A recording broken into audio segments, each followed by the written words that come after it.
ఇప్పుడే జీ5 app download చేయండి. చూడండి మీ ఫేవరెట్ టీవీ షోస్ ఎప్పుడైనా ఎక్కడైనా.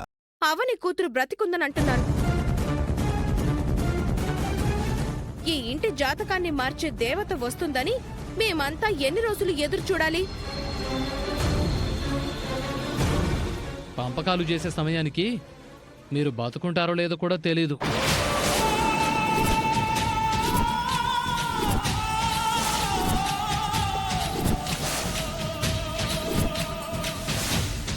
ఇప్పుడు మీరు ఏం చెప్పినా ఎన్ని చెప్పినా ఆస్తి పంపకాల విషయం అయితే అందుకు ఇప్పుడు నేను అంగీకరించేది లేదు.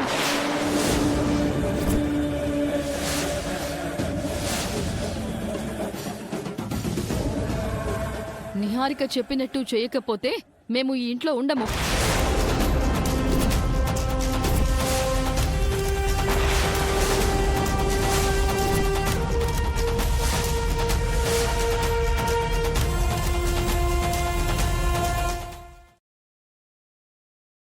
జీ5 యాప్ డౌన్లోడ్ చేసి అన్ని ఎపిసోడ్స్ పూర్తి ఉచితంగా చూడండి.